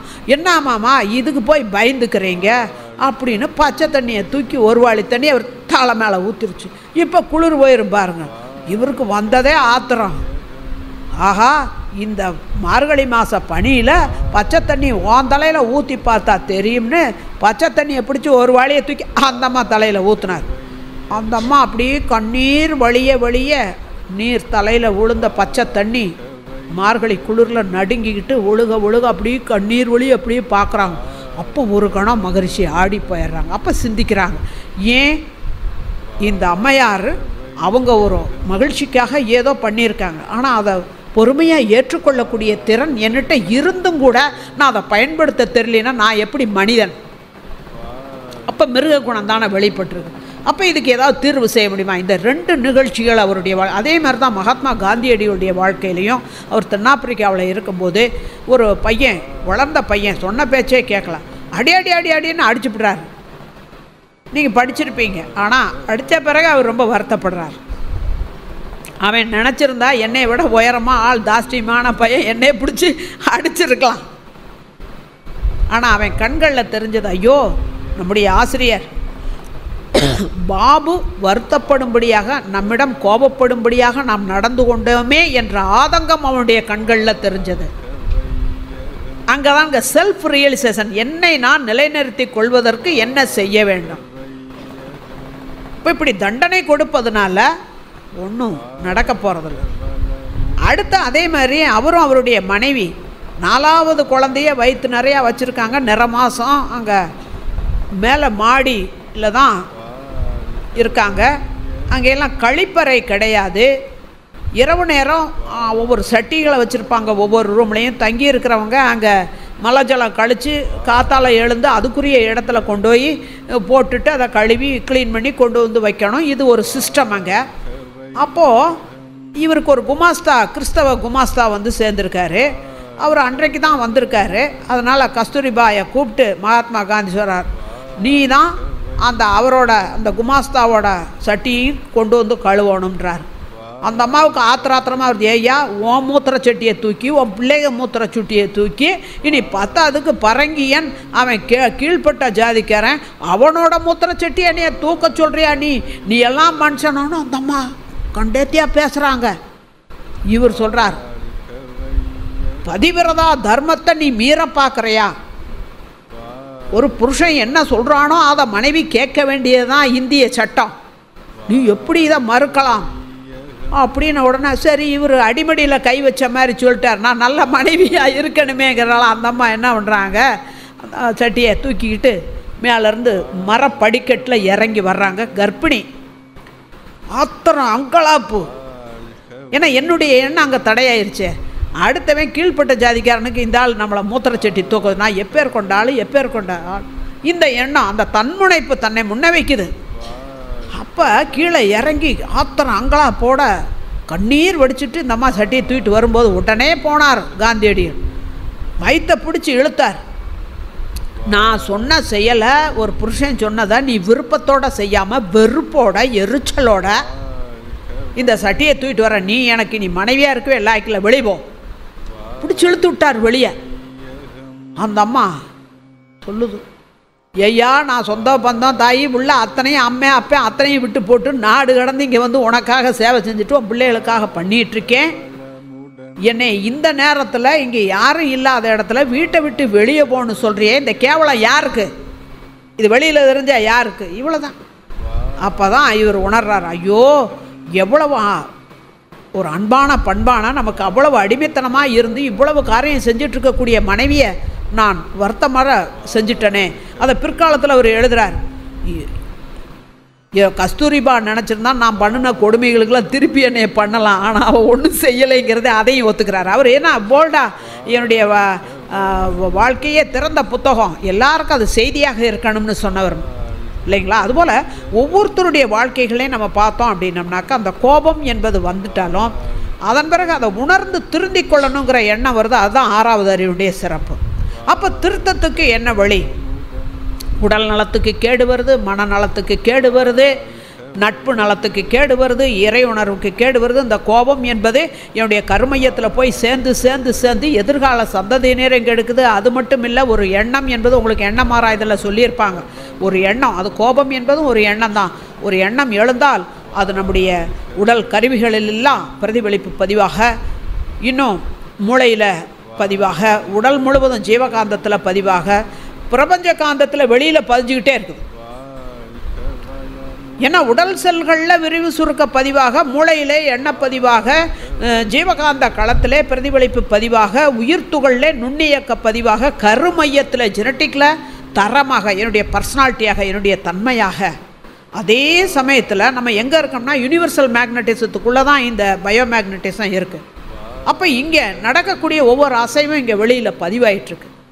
அப்போ அங்கே என்ன பண்ணுது, எதிர்காலத்தில் யாரெல்லாம் கோவப்படக்கூடிய சந்தர்ப்பம் வருதோ அவங்களுக்குள்ளாரெல்லாம் அந்த அலை போய் சேர்ந்துக்கிட்டு அவங்களெல்லாம் கோவக்காராயிரும். தான் சினம் எனும் சங்கிலி தொடர்பார் மகரிஷி. காலையில் எழுந்த உடனே அந்த அம்மையார் அவசர அவசரமாக சமைச்சிக்கிட்டு இருக்கா. கணவர் இன்ஸ்பெக்ஷனு, அதனால் ஏம்மா என்ன இன்னும் ஆகலையா, 8 ஆகி போச்சு பறக்கிறார். அவரோட ஆத்திரம் அவருக்கு. அந்த அம்மா அந்த நேரம் சொல்லுது, நான் அப்போவே முடிச்சிருப்பேன், நீங்கள் வாங்கிட்டு வந்திருந்த வெண்டைக்காய் பூரா சூத்தையாக இருந்துச்சு, இந்த சூத்தையை பொறுக்கிறதுக்கு எனக்கு நேரம் சரியாக போச்சு, இப்படித்தான் வாங்கிட்டு வருவாங்களா, யதார்த்தமாக சொல்லிவிட்டேன். இந்த ஆள் என்ன சொல்கிறார், என்ன நான் என்ன சொத்தையாக வேணுமுன்னே பார்த்தா வாங்கிட்டு வந்தேன். ஆரம்பம் அங்கே தான். அப்புறம் வார்த்தைகள் தடிச்சுக்கிட்டே போகும். கடைசி நேரம் அந்த டென்ஷன் உணர்ச்சி வயப்பட்ட நிலையில் அவர் கோவப்பட்டு சாப்பிட மாட்டார். சட்டையை தூக்கி மாட்டிக்கிட்டு பஸ் ஏறுறார். ஆஃபீஸ் போகணும், நேராச்சு. பஸ்ஸில் ஏறணுன்னா கண்டக்டர்கிட்ட 100 ரூபா நோட்டு எடுத்து கொடுப்பார். ஏன்னா சண்டை போட்டதில் சட்டையில் சில்லற காசோடு இருக்கிற சட்டையை அங்கே விட்டுட்டார். இப்போ ஏதோ பர்ஸில் இருந்தது 100 ரூபா எப்போயாவது வேணுங்கிறதுக்காக வச்சுருந்தது, அதை எடுத்துகிட்டு பஸ்ஸில் கொடுத்தோன்னா கண்டக்டர் சொல்லு, ஏய்யா உனக்கென்ன என்ன நினச்சிட்டேன், 2 ரூபா டிக்கெட்டுக்கு 100 ரூபாயை கொடுக்குற காலையில் அவன் கஷ்டம். இந்த ஆள், ஐயா நீ என்ன, நான் டிக்கெட்டுக்கு காசு கொடுக்காம ஏறினா நீ என்ன சொல்ல வேண்டியதான், நான் தான் 100 ரூபாயை கொடுக்குறேன்ல. உடனே ஆரம்பிச்சிருவான் சண்டை. இவன் இந்த ஆள் ஒரு ஆளுக்கு வந்த கோபம் அந்த கண்டக்டர்கிட்ட விட்டால், அந்த கண்டக்டர் அன்னைக்கு சாயந்தரம் வரைக்கும் யாரெல்லாம் பஸ்ஸில் ஏறுறானோ நம்ம அதை அனுபவிச்சிருப்போம். நம்ம நியாயமாகவே போய் உட்காந்து நியாயமாக பண்ணால் கூட டிக்கெட் கொடுக்கல எரிச்சலோடு விடுப்பேன். நம்ம கூட சில நேரத்தில் நினைப்போம், என்ன இந்த ஆள் என்ன நம்மளுக்கு தெரியாது, எதுக்கு இந்த ஆள் எரிஞ்சு விழுறான். எருட்டியும் அங்கே காலையில் எரிஞ்சு விழுந்தது இப்போ திருப்பி பிரதிபலிப்பாகுது. எதை சார்ந்து இருக்கிறோமோ அதன் வயமாகி விடுகிறோம். நீங்கள் ரொம்ப அமைதியான ஆளாக இருக்கலாம், ஆனால் 10 பேர் கோபக்காரங்க இருக்கிற இடத்துல போய் கூடவே இருந்து பாருங்க, 1 மணி நேரத்தில் உங்களுக்கும் கோபம் வந்துடும். இதெல்லாம் இயல்பாக நம்ம வாழ்க்கையில் நடைமுறையில் பார்த்துட்டு இருக்கக்கூடிய உண்மைகள். எனவே நாம் பொறுமைசாலி, பொறுமை என்பது நம்மிடம் இருந்தாலும் கூட நம்ம அதை வெளிப்படுத்த முடியாமல் இருக்கு. அப்போ அதை வெளிப்படுத்துவதற்குரிய உபாயமாக மகரிஷி ஒரு பயிற்சி திட்டத்தை சொல்கிறார். அவர் எல்லா நாடுகள்லேயும் போய் இந்த சினம் தவிர்த்தல் பயிற்சி, இங்கே பர்சனாலிட்டி டெவலப்மெண்ட் கோர்ஸ்னுட்டு மகரிஷியே நடத்துவாங்க. அவர் காலடியிலேயே தான் நான் உட்காண்டிருப்பேன். யாருக்கும் சினம் தவிர்த்தல் பயிற்சியை போடவே மாட்டார். இந்த டைம் டேபிள் எடுத்து வேதாத்திரின்னு எழுதி வச்சுக்குவார். அவர் தான் பேசணும் பாரு, எண்ணம் மாறாயுதல் சினம் தவிர்த்தல். நான் ஒரு நாள் கேட்டேன், என்ன சாமி உங்களையே போட்டுக்கிறேன், நாங்களாம் பேசுவோம். சினம் தவிர்த்தவர்களுக்கு தான் அந்த பயிற்சியை பற்றி அந்த தத்துவத்தை பற்றி பேசுறதுக்கே தகுதி இருக்குன்ட்டார். இப்போ நான் இங்கே உட்காந்து ஒரு தவம் நடத்தினேன்னா, நான் தவம் நல்லா பண்ணுற ஆளாக இருந்தால் தான் உங்களுக்கு தவம் கொடுக்க முடியும். நான் ஒரு நல்ல டான்ஸ் ஆட தெரிஞ்ச நபராக இருந்தால் தான் நான் உங்களுக்கு டான்ஸு சொல்லித்தர முடியும். நான் ஒரு நல்ல பாடகியாக இருந்தால் தான் உங்களுக்கு பாட்டு சொல்லித்தர முடியும், இல்லைங்களா? அந்த வகையில் அந்த சினம் தவிர்த்தல் என்ற ஒரு பயிற்சியை மகரிஷி எல்லா நாட்டிலையும் எல்லா இடத்துலையும் போய் கொடுத்து அதை ப்ராக்டிஸ் பண்ண வச்சு அதன் மூலமாக பல குடும்பங்கள் சிறப்பாக அமைஞ்சது.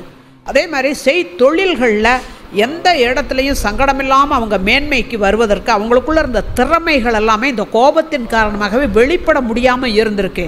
அப்போ அந்த சினம் தவிர்த்து பொறுமைசாலிகள் ஆகும்போது அவங்களுடைய திறமைகள், அவங்களுடைய முழுமையான ஆற்றல் வெளிப்பட்டு அவங்க மேலும் மேலும் வாழ்க்கையில் சிறந்தவர்களாக உயர்ந்திருக்கிறார்கள். அந்த வகையில் சொல்லுவாங்க மகரிஷி எப்போவும், இந்த சினம் தவிர்த்தல் பயிற்சி சப்ஜெக்டெல்லாம் பேசி முடிச்சிருவார். சினத்தினால இவ்வளவு கேடு வருது, ஏன்னா நமக்கு மட்டும் இல்லை, இனமினும் ஏமப்புனையை சுடும்னு திருவள்ளுவர் சொன்னாரே.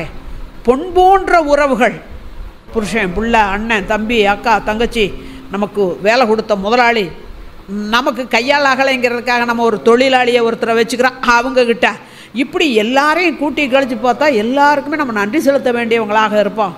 அப்படி ஒரு பொன் போன்ற உறவுகளை எல்லாம் பகையாளி ஆக்கிவிட்டோமே. அப்போ இதுக்கு என்ன தீர்வு என்று ஒரு பட்டியல் போடுங்க. காலையிலேருந்து ராத்திரி வரைக்கும் நம்ம கடமைகளில் ஈடுபடுறோம். யார் பேர்லாம் கோபம் வருது, முதல்ல ஒரு லிஸ்ட் தயார் பண்ணுங்கன்றார். உடனே எழுத சொல்லிடுவார். எல்லாம் எழுதிடுவாங்க. கூச்சப்படாமல் எழுதுங்க. என்ன ஒரு மிஞ்சி போனால் 5 பேர் 10 பேர், அதுக்கு மேலேயா வரப்போகுது இருக்கா? சரி எழுதிடுங்க, அதுக்குள்ளே தான் இருக்கும். சரி எழுதியாச்சு. இப்போ இதை யாருக்கிட்ட அடிக்கடி தொடர்பு வச்சு வாழ வேண்டியிருக்கு, யார்கிட்ட அடிக்கடி சினம் வருது, இதை நீங்கள் வரிசைப்படுத்துங்க. அதுக்கு சீரியலைஸ் பண்ணி 1 2 3 நம்பர் கொடுங்க. இப்போ முதல் நம்பர் பட்டியலில் இருக்கிற நபரை எடுங்க. இந்த ஆண்கள் பக்கம் இங்கே நோட்டை கொடுங்க, நான் யார்கிட்டையும் சொல்ல மாட்டேன் பார் மகரிஷி. அந்த நோட்டை வாங்கி அப்படி பார்ப்பார் மகரிஷி. பார்த்துட்டு என்ன சொல்லுவார், இது யாருங்க பேர், பேர் லட்சுமின்னு எழுதியிருக்கீங்களே, இது என் மனைவிங்க. அப்போது அந்த பெண்களில் எழுதியிருக்காங்களா, கொண்டாங்கோ இதில் யார் பேர், ராமசாமின்னு எழுதியிருக்கீங்களே, இவர் என் கணவருங்க. ஆக எங்கே அதிகமான நெருக்கமான நம்ம நன்றி பாராட்ட கடமைப்பட்டவர்களாக இருக்கோமோ அங்கே தான் வருது. ஆனால் ஞானின்னா எப்படி இருக்கணும்னா, சந்தர்ப்பம் கிடைச்சும் அந்த இடத்துல சினத்தை செலுத்தாமல் தவிர்க்கக்கூடியவன் யாரோ அவன்தான் ஞானி. ஊருக்கு இழைச்சவன் பிள்ளையார் கோயில் ஆண்டி அதிகாரிகிட்ட சண்டை ஓட முடியாது, அதையெல்லாம் தேக்கி வச்சுட்டு வீட்டில் வந்து மனைவிகிட்ட சண்டை ஓடுவேன். பார்த்துருக்கோம். என்னுடைய குழந்தை, என்னுடைய அன்புக்கு கட்டுப்பட்ட குழந்தை, என்னுடைய கணவர் என்கிட்ட கோவிச்சுட்டு போயிடுவார், அந்த ஆளை நான் அடிக்க முடியாது. என்ன பண்ணுவேன்? இப்போ சந்தர்ப்பம் கிடச்சி கோபத்தை வெளிக்காட்ட சந்தர்ப்பம் கிடைச்சாலும் கூட அதை தவிர்க்கக்கூடியவன் யாரோ அவன்தான் ஞானி, அவன்தான் பொறுமைசாலி, அவன்தான் இறைத்தன்மை உடையவன், அவன்தான் அன்பும் கருணையும் மிக்கவன் என்று பல மகான்கள் சொல்லியிருக்காங்க. நம்மளும் அப்படி ஞானி ஆகணும்னு தான் ஆசைப்படுறோம் இல்லைங்களா? அப்போ ஆசை இருக்குது தாசில் செய்ய, செயல் செஞ்சால் விளைவை அனுபவிக்கலாம். அப்போ என்ன செயல் செய்யணுங்கிறார் மகரிஷி. இப்படி நீங்கள் ஒரு பட்டியலை போட்டுக்கோங்க, முதல் ஆளை எடுத்துக்கோங்க. இப்போ ராமசாமியோ லட்சுமியோ ஒரு பேர் உதாரணத்துக்கு வச்சுக்கிட்டோம். இவங்களுக்கும் எனக்கும் என்ன தொடர்பு, முதல்ல அதை சிந்திங்க. இந்த அம்மா நினைக்கிறா, என் கணவர் சரிதான். மகரிஷி சொல்கிறார், திருமணம் ஆகிற அன்னைக்கு அந்த மணமேடையில் உட்காண்டிருக்கும் போது அந்த கணவன் ராஜகுமாரனா தெரிஞ்சானே, கற்பனையில் எப்படியெல்லாம் நினச்ச, உலகத்தில் அமிதாப் பச்சன் மாதிரி, அல்லது எங்கள் காலத்தில் சிவாஜி கணேசன் எம்ஜிஆர் மாதிரி, இப்போ உங்கள் காலத்தில் ரஜினி கமலஹாசன், இப்படிலாம் நினச்சிங்களா இல்லையா? அப்புறம் ஏன் இப்போ மட்டும் இப்படி கோவிக்கிறீங்க? அதே மாதிரி இந்த ராமசாமி இவர் எப்பா திருமணம் ஆகிற அன்னைக்கு மணமேடையில் உட்காண்டிருக்கும்போது முதல் நாள் எப்படியெல்லாம் உன் மனைவியை மகாராணி மாதிரி எனக்கு மனைவி இவ்வளோ மாதிரி எவனுக்கும் கிடைக்கல உலகத்தில் நினச்சியா இல்லையா? இன்றைக்கி ஏன் கோவிக்கிற?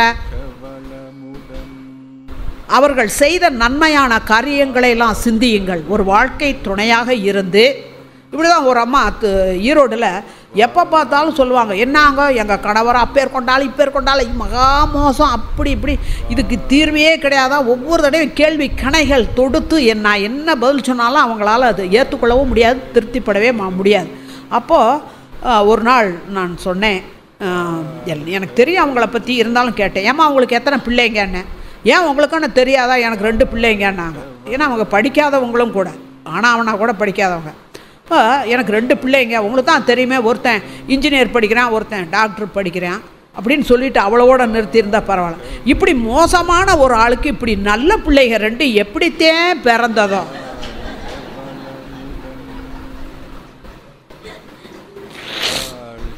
நான் அதையே பிடிச்சிக்கிட்டேன், சாக்ரட்டிஸ் மாதிரி. ஏம்மா திருமணத்தன்னைக்கு, திருமணத்துக்கு முன்னாடி உங்களை கண்ணின்னு தானே எல்லாரும் சொல்லுவாங்க. இப்போ திருமணம் முடிஞ்சவுடனே வாழ்க்கை துணை அமைஞ்சாச்சு, திருமண மேடையில் வச்சுட்டு இந்த பொம்பளை எனக்கு பிடிக்கல நான் போகிறேன்னு போயிருந்தேன், இப்படி நல்ல பிள்ளைகளுக்கு தாயாக இருக்க முடியுமா? நீயே ஒரு இன்ஜினியர், ஒரு பொறியாளர், ஒரு மருத்துவர், இந்த சமுதாயத்துக்கு சேவை செய்யக்கூடிய நல்ல ஒழுக்கமுள்ள 2 குழந்தைகள். ஒரு கழுதை தான் கழுதை குட்டியை போட முடியும், ஒரு நல்லவன் தான் நல்ல பிள்ளையை பெற முடியும். யோசிங்க. அப்போ அந்த கோணத்தில் நமக்கு செஞ்ச நன்மைகளெல்லாம் என்னென்ன செய்தாங்க? சரி, ஏதோ ஒரு மிஸ் அண்டர்ஸ்டாண்டிங், நான் அண்டர்ஸ்டாண்டிங், புரிந்து கொள்ளாமை, தெரிந்து கொள்ளாமை சில நேரத்தில் ஏற்பட்டிருக்கலாம். அது அவர்களுடைய அறிவின் குறைபாடாக இருக்கலாம், அல்லது நம்முடைய அறிவின் குறைபாடாக கூட இருக்கலாம். அப்போ இதில் எதுன்னு தெரிந்து கொண்டாக்க, அவர்களாக இருந்தால் மன்னிப்போம், மறப்போம், நாம இருந்தால் மன்னிப்பு கேட்போம். எவ்வளோதான், முடிஞ்சு போச்சு, சிம்பிள். ஆனால் தன்முனைப்பு இடம் கொடுக்காது. நான் 100 பவுன் நகை போட்டு எங்கள் அப்பன் எப்படியெல்லாம் கல்யாணம் பண்ணி வச்சேன், ஐயா உன்கிட்ட போய் நான் மன்னிப்பு கேட்குறேன், நீ தான் தப்பு செஞ்ச, இப்படி நிற்கிது பாருங்க. அப்போ அது 2 கொக்கி மாதிரி இழுத்துக்கிட்டே இருக்கணும். இந்த கணவன் மனைவியினுடைய உறவு போற்றுதலுக்குரியது. பெற்றோருடைய ஜெராக்ஸ் காப்பி தான் பிள்ளைங்க. அப்போ அந்த குழந்தைங்களுக்கு மதிப்புணர்வு இல்லாமல் போயிருமே. அப்போ அந்த குடும்பம் எப்படி அமைதியாக இருக்க முடியும்? பலரும் இணைந்த ஒரு அமைப்பில் இருக்கிறோம் நாமங்கும்போது அங்கே குடும்பம் மகிழ்ச்சியாக இருக்கணும்னா யாராவது ஒருத்தர் விட்டு கொடுப்பவர்களாக இருக்க வேண்டும். விட்டு கொடுத்தல், தியாகம், சகிப்புத்தன்மை இதை கடைப்பிடிப்பவர்கள் யாரோ அவர்கள்தான் ஞானியர். முடியுமா? நிச்சயமாக முடியும். அது எத்தனையோ பேர்னால அந்த மாதிரி செய்ய முடிஞ்சிருக்கு. அப்போ நம்மகிட்ட இருக்கக்கூடிய பொறுமை என்னும் அணிகலன் இருந்தாலும் கூட நாம் அந்த பொறுமையை வெளிப்படுத்த முடியாமல் சினம் வயப்பட்டு வாழ்ந்ததுனால இவ்வளவு தீமைகள் ஏற்பட்டிருக்குங்கிறத முதல்ல நினச்சி பார்த்தா நம்ம மகிழ்ச்சி பூரா கெட்டு போனதுக்கு காரணம் நம்முடைய செயல்பாடுகள் தான். நம்முடைய தொழிலிடத்துலனாலும் இப்போ ஏன்னா நானும் அறிவை காசுக்கு 26 வருஷம் விற்ற ஆள் தான். அங்கே போய் உட்காந்து எப்போ பார்த்தா ஐயோ எனக்கு அந்த வேலை இந்த வேலை 24 மணி நேரம் வேலை, எனக்கு வேலையை கொடுக்குறான், இப்படி கஷ்டப்படுத்துகிறேன் அப்படி கஷ்டப்படுத்துகிறேன். அப்புறம் தற்சோதனை பண்ணி இங்கே எல்லாம் பயிற்சிக்கு வந்த பிறகுதான் என்னமோ அவங்களா வந்து நம்மளை கூட்டி போனானுங்க.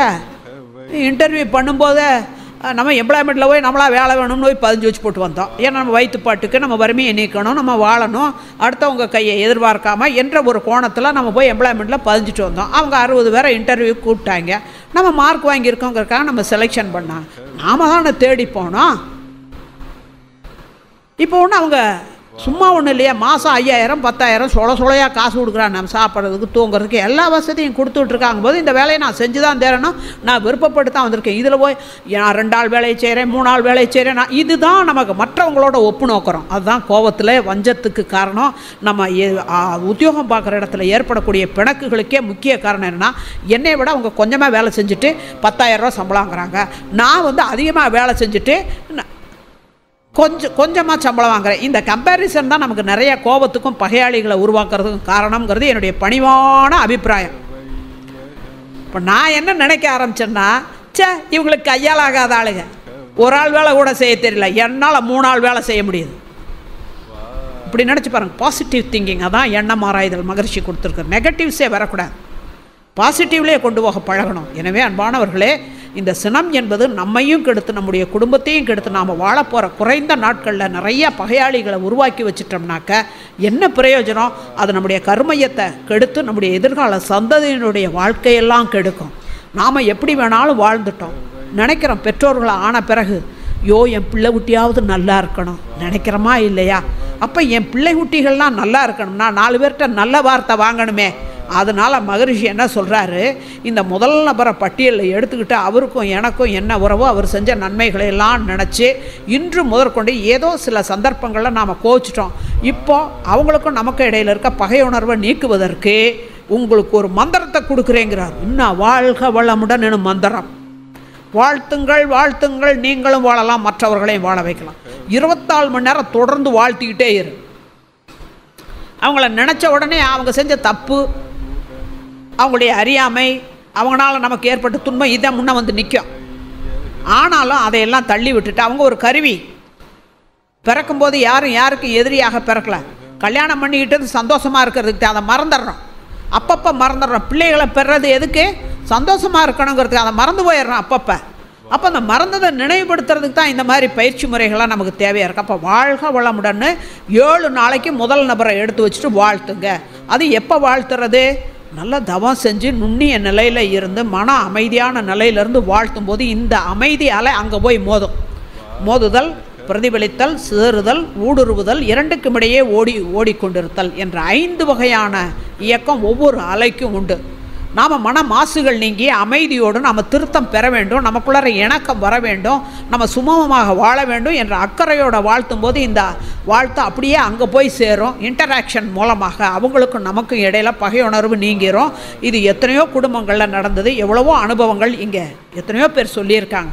அதே மாதிரி அடுத்து இன்னொரு நபரை எடுத்துக்கிறோம். இப்போ 7 நாள் கழித்து 7 நாள் என்ன, நான் ஒரு மில்லில் போய் பயிற்சி கொடுத்தேன்.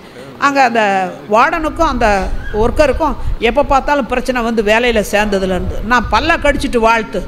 அவங்க உனக்கு துன்பமே கொடுத்தவங்களாக இருந்தாலும் பரவாயில்ல, பிறக்கும்போது எல்லாரும் நிர்வாணமாக தான் பிறந்தோம், யாருக்கும் எதிரியாக பிறக்கலை, பல்ல கடிச்சிட்டு வாழ்த்துன்னேன். அதே மாதிரி அந்த பொண்ணு திருப்பி 12 நாள் பயிற்சி முடித்து அனுபவம் வர சொல்லும்போது சொல்கிறா, இந்த வார்டன் வந்து எனக்கு துன்பம் கொடுத்துக்கிட்டே இருந்தாங்க, எனக்கு பகையாளியே இந்த மில்லில் இந்த தான் நினச்சேன், ஆனால் அம்மா வந்து பல்ல கடிச்சிட்டு வாழ்த்துன்னு சொன்னாங்க. தனிப்பட்ட முறையில் நான் போய் பேசும்போது இந்த 12 நாள் வாழ்த்துனேன், நேற்று அந்த அக்கா வந்து வார்டன் அக்கா என்கிட்ட வந்து என்ன சுமதி நல்லா இருக்கியா அப்படின்னுட்டு இவா சாப்பிட்டியான்னு வந்து தானாக கூப்பிட்டாங்கங்க. இதானுங்க அவங்க திருந்துவாங்கன்னு நம்ம நினைக்கக்கூடாது. நாம் நம்மை திருத்தி கொள்வது தான் நோக்கம். யாரும் யாரையும் திருத்த முடியாதுங்க. நம்மை திருத்தி கொள்ள வேண்டுங்கிறார் மகரிஷி. அப்போ அடுத்து 7 நாள் பட்டியலில் ஒரு முதல் நபரை வாழ்த்தி அவங்களுக்கும் நமக்கும் வசமாயாச்சு. ரைட். அடுத்த 2வது ஒரு நபரை எடுத்து ஒரே நாள் வாழ்த்துனா போதும். ஏன்னா இந்த 7 நாள் வாழ்த்தி பழகியிருக்கோம். அவங்க குற்றங்களையெல்லாம் பெரிதுபடுத்தாமல் மன்னிக்கக்கூடிய தகமையோடு அந்த நிகழ்ச்சியவே மறந்துடுறது. அனுபவங்களை வைத்து கொள்ள வேண்டும், அந்த நிகழ்ச்சிகளை மறந்துடணும் எப்போவும். ஆனால் நம்முடைய தவறுகளுக்கு என்ன காரணம்னா, நிகழ்ச்சிகளை திருப்பி திருப்பி பேனை பெருமாளாக்கி மனம் விரிச்சுக்கிட்டே போயிடும். அதனால தான் நமக்கு ஏகப்பட்ட பிரச்சனைகள் பகைகள் எல்லாமே ஆனது காரணம். இப்போ 7 நாள் வாழ்த்தக்கூடிய மனப்பக்குவம் கிடைச்சதுனால அமைதி நிலையில் வாழ்த்தி வாழ்த்தி பழகிட்டோம். அதனால 2வது நபரை ஒரு நாள் வாழ்த்தினா போதும். அது தவத்தின் போதும் வாழ்த்தலாம், சும்மா நிற்கிற நேரம், வேலையில்லாத நேரம், சிந்திக்காத நேரமெல்லாம் அந்த உருவத்தை நினச்சி வாழ்க வளமுடன் வாழ்க வளமுடன் ஒன்றும் சொல்ல வேண்டாம், வாழ்த்திக்கிட்டே இருங்க. அது யாராக இருந்தாலும். இப்படியே பார்த்தா பட்டியலில் இருக்கிற ஒரு 5 பேர் 6 பேர் முடிஞ்சு போச்சு. 15 நாளுக்குள்ளார மனம் கலகலான்னு இருக்கும். நம்ம பொறுமைசாலியாக இருக்கலாம், தன்னிறைவு பெற்றவர்களாக இருக்கலாம். ஆசைகளெல்லாம் நமக்கு அங்கே நிறைமணமாக இருக்கும்போது கோபம் வர்றதுக்கு வாய்ப்பு இருக்காது. நம்முடைய நற்குணங்கள் எல்லாருக்கும் மதிப்புணர்வை ஏற்படுத்தும். அப்பேர் கொண்ட ஒரு அற்புதமான பயிற்சி திட்டத்தை மகரிஷி கொடுத்துருக்காங்க. இப்போ நீங்கள் எல்லாருமே அந்த பயிற்சியை செய்ய போகிறீங்க. இப்போ ஐயா சொல்ல போகிறாங்க. சரி, நாளைக்கு கவலை ஒழித்தலப்ப சிறந்தவர்த்தல் கொடுத்துக்கோங்க. வாழ்க வளமுடன். சரி, பட்டியலில் ஒரு 2 பேரை எழுதுங்க. யார் மேலே கோவம் 2 பேர் எழுதுங்க. 7 மணி ஆகிடுச்சு. இதனால் நம்ம வந்து ப்ராக்டிஸ் இன்றைக்கி வந்து பழகிட்டோம்னா நாளைக்கு அது உங்களுக்கு பழக்கத்துக்கு வந்துடும். யார் மேல் அடிக்கடி கோவம் வருதோ அந்த 2 நபர்களை மட்டும் எழுது.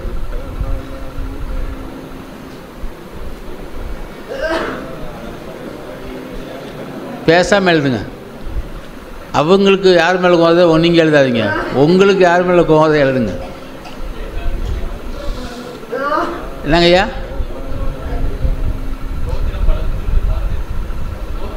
ரவுத்திரம் பழகு. நீங்கள் முதல் இது எழுதுங்க. கேள்வி கேட்கல பண்ணான்னு.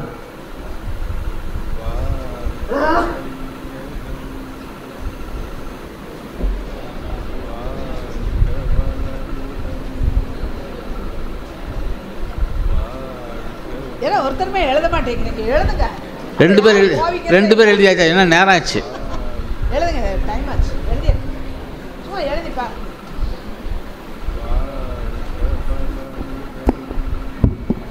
சப்ஜெக்டில் ஆழ்ந்து போனதுனால யாரை எழுதுறதுன்னு தெரியல. நிறைய ஒரு 15-20 பேர் இருக்காங்க.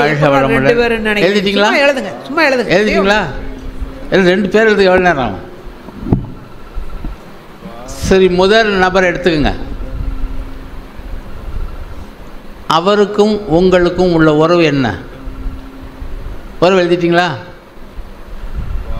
இந்த சினம் வந்த நிகழ்ச்சியில் உங்கள் பங்கு என்ன? 2 பேரும் சண்டை வந்துருச்சு. அதில் உங்கள் பங்கு எதாவது இருக்கா? இருக்கு. இப்போ நம்ம அதில் பங்கு இருந்தால் நம்மை திருத்திக் கொள்வோம். நமக்கு பங்கு இல்லை, முன் அனுபவம் என்ன? இது மாதிரி ஏற்கனவே முன்னே சண்டை வந்திருக்கும். சண்டை வந்து கோச்சிட்டு போவாங்க, சாப்பிடாமல் போயிருப்பாங்க, அதனால் நஷ்டம் வந்திருக்கலாம். சாப்பாடு தட்டை விட்டு எஞ்சிருப்பாங்க, அப்புறம் பிள்ளைங்க சாப்பிடாமல் போயிருக்கலாம். இப்படி முன் அனுபவம். கோபடம் எதையா சாதிச்சிருக்கோமா? இப்படி முன் அனுபவம். பின் விளைவு.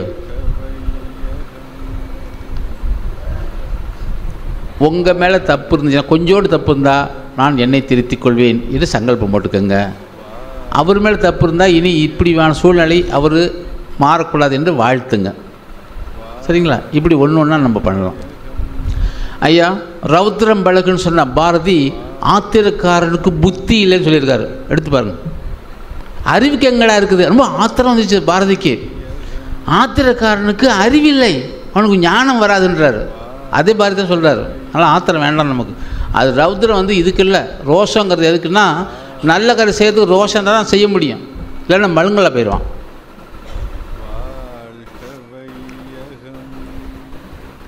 ஏதோ ஒரே ஒரு கேள்வி கேட்கலாம் மாட்டேன், நேராச்சு. நான் ரொம்ப இன்ட்ரெஸ்ட்டாக பேசிட்டேன், நான் தடுக்க வேணாம் விட்டேன். ரொம்ப அழகாக பேசிட்டே இருக்கிறாங்க, போய் நம்ம பிரேக் பண்ண வேணாமேன்னு விட்டேன். இல்லைன்னா ஒரு 1/4 மணி நேரம் கேள்வி நேரத்துக்கு விட்டுருக்கலாம் இன்றைக்கி. ஏன்னா இது நிறைய கேள்வி. கேளுங்கம்மா. அதை நீங்கள் பொறுமையாக இருக்கணும். அவங்க என்ன சத்தம் போட்டாலும் சரி. அதுக்கு தான் அது ஒரு உங்களுக்கெல்லாம் தெரிஞ்சிருக்கலாம். ஒரு மகரிஷி சொல்லுவாங்க, ஒரு கணவன் மனைவி பெரிய பிரச்சனை அவங்களுக்குள்ள, எப்போ பார்த்தாலும் அடிதடி சண்டை எல்லாம். அந்த அம்மா பொறுமையாக இருப்பா.